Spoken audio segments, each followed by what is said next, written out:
This wedding was an assignment for my Religion 2 class in Catholic school. This one's wife.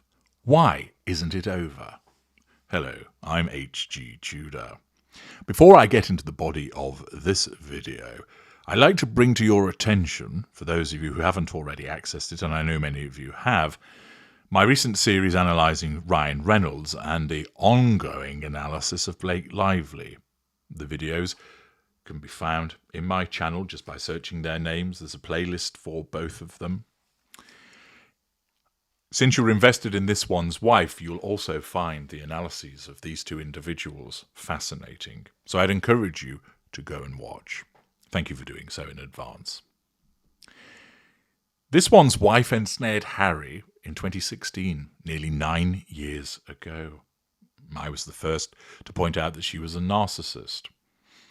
They got married in May 2018, and since then we've had the whole circus, the shit show, the clusterfuck of their ongoing relationship, which has been commented upon, analysed, reported on, ridiculed ad nauseum through commentators across the media, both mainstream and social. More recently, there's been a proliferation of bandwagoners, the Johnny and Janie come-latelys who've come along recognising that there's plenty to be said and money to be made in relation to this one's wife and Harry, who hitherto hadn't bothered with it. This has led to a proliferation of views, and whilst, of course, those individuals are free to pass their comment, it does demonstrate the extent to which the bandwagoning has gone on.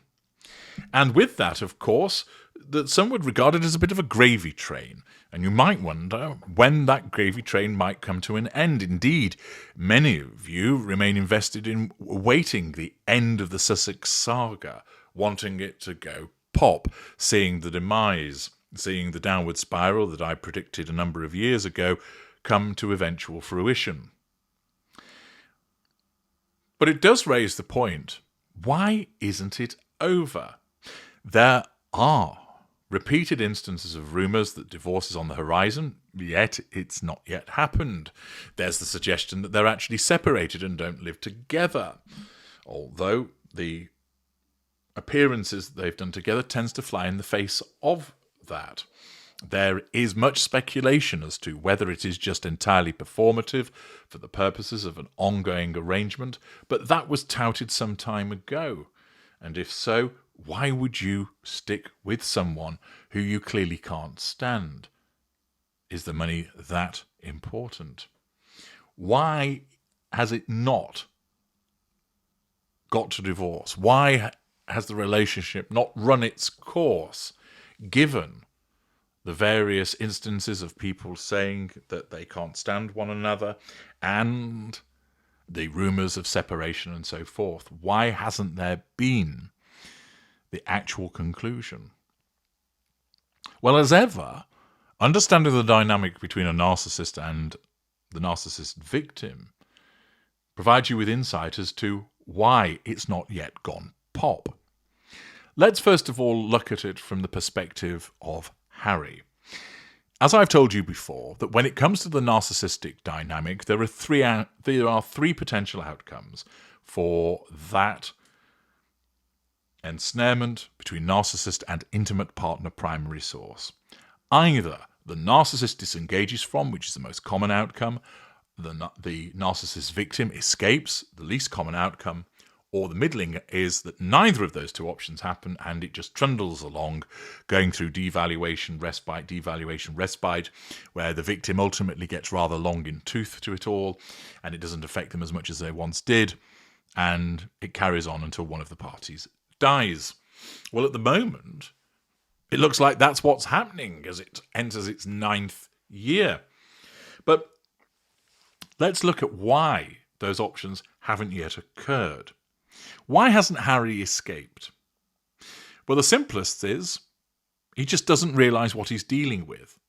Now, many of you will be shaking your heads thinking, that's extraordinary. How can he not understand? Surely he's come across your videos, HG. Surely he knows that people call her a narcissist, and he probably does. But remember, you're dealing with an individual of low cognitive function who's wrapped up in his emotional thinking, who's also a stubborn bugger.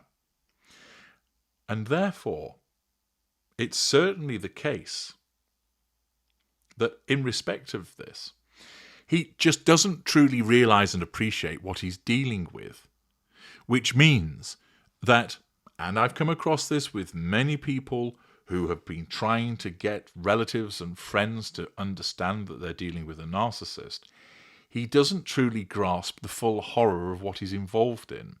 And it means, for instance, that he thinks that matters are capable of resolution. That he thinks, oh, she's being lovely to me, maybe everything's okay again, and then it turns to shit, and then everything seems to be all right again, up and down and up and down. Have we turned a corner? Oh, we haven't. Well, maybe next time. It may be the case that he still loves her. That, I suspect, has come under considerable strain as a consequence of her recent behaviours, both towards him and publicly, that he's become tired of the relentless celebrity-pursuing behaviour that she has conducted. There's also the possibility that if you accept that the children do exist, that he's hanging in to keep the family unit together. That is something that's common for the victim of a narcissist, that they put the needs of others before themselves, that they ultimately don't want to be there, but they don't want to be away from their children, and they feel that they need to be there to either protect the children from the narcissist, or that they simply don't want to admit failure of the relationship and see that the family unit falls apart. The other aspect of all of this is that Harry might simply be unwilling to accept that he was wrong and others were right, that he realises that he's been had, that he realises that he's had his pants down, and not in the way that he would ordinarily like, that he recognises that he's married an absolute horror and he just doesn't know what to do, that he's miserable, unhappy, hates the way that she behaves, hates the way that she treats him.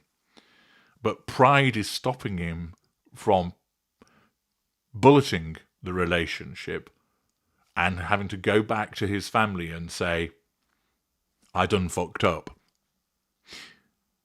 That he'd be met with told you so's, particularly from his brother, and that his own stubbornness and significant level of pride prevents him from doing all of this. To my mind, those are the relevant factors which could be preventing Harry from escaping this relationship. So therefore, that's why it's continuing. What about from this one's wife's perspective? If Harry won't leave, why hasn't she pulled the disengagement trigger? As you know, the narcissist will disengage from their intimate partner primary source or an intimate partner secondary source as a consequence of one of 5 triggers. These are more common in relation to the primary source. They are in respect of the fact that there's somebody else to replace the primary source, a better option, that the primary source has ceased to function. There's clearly been a risk of that happening to Harry, but it doesn't appear to have happened so far. The primary source has become too difficult to control. That the primary source has exposed the narcissist in some way, which renders control of them to be too difficult. That the primary source has caused massive wounding to the narcissist, which makes it untenable. Well, none of those things have happened. Harry hasn't broken down yet. He hasn't caused the massive wounding because invariably he keeps providing her with fuel, because if they are falling out in the way that certain commentators have suggested has been the case, then all he's doing is giving her challenge fuel, which she'll lap up. Yeah, she won't like the fact that he's being resentful and argumentative, etc. She'll fall to the floor, sobbing, etc., by way of a pity play. But the fact is, she hasn't pulled the disengagement trigger because none of them have been activated, because she hasn't got any other options. She's getting older. Her reputation precedes her. And undoubtedly there have been occasions where she has flirted with other people, but it hasn't led to anything. And therefore the possibility of finding a suitable replacement for Harry has failed. She hasn't been able to find anybody wealthier that would have her. somebody who's better looking, who caters essentially to the prime aims. But one of the most important aspects of that for her is the provision of residual benefits by way of money. It's the case that the alternatives have failed, that whatever she turns her hand to, it doesn't work. Philanthropy, politics, that was a joke. Writing, content creation, celebrity. Yes, we know she's well known. Yes, she's made plenty of money, though that will run out. But whatever she decided, lifestyle guru, whatever it might be, she's failed miserably at it, which again prevents her having an appropriate outlet and to decide basically, I'm succeeding in my own right, therefore I can choose someone else to replace Harry who doesn't necessarily have to be mega wealthy. She certainly wants them to have a degree of wealth, but if she was doing very well through her own endeavours, that ARO had taken off and was making her tens of millions of dollars, that she was getting excellent press, in effect she wouldn't need Harry any longer. And then she would hunt down somebody and the pool would be much wider for her because she wouldn't necessarily be targeting billionaires. She would just be targeting millionaires instead. And she might just dupe somebody within that pool. Whereas at the moment, because she hasn't succeeded in her own right, that means her needs are much more extensive, thus narrowing the pool of opportunities for her. The other aspect, of course, as to why it hasn't concluded is the possible recognition that she's nothing without him.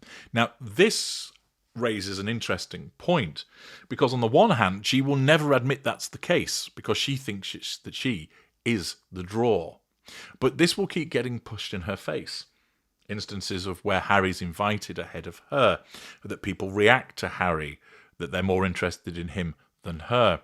So she doesn't like it, but she can't fail to recognize that that's the case.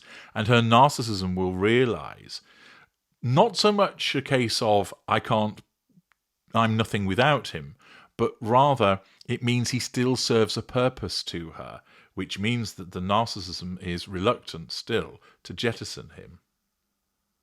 You would think that given the reports of these two and the way that they often look in public together, despite her performative attempts to make it look like an idyllic marriage, that they would have chucked in the towel long ago.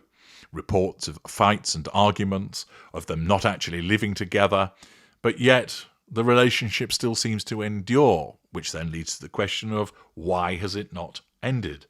And the reason is Harry hasn't been motivated sufficiently to escape for the reasons that I've outlined, and she, because she doesn't have any other options available to her, because she's failed at everything, which limits the options for her further, and that there is a begrudging recognition that he's still of some use to her, by virtue of him being the main draw, even though she doesn't like that, means the disengagement trigger has not yet been pulled. And thus, the shit show rumbles on. I'm H.G. Tudor. Thank you for listening.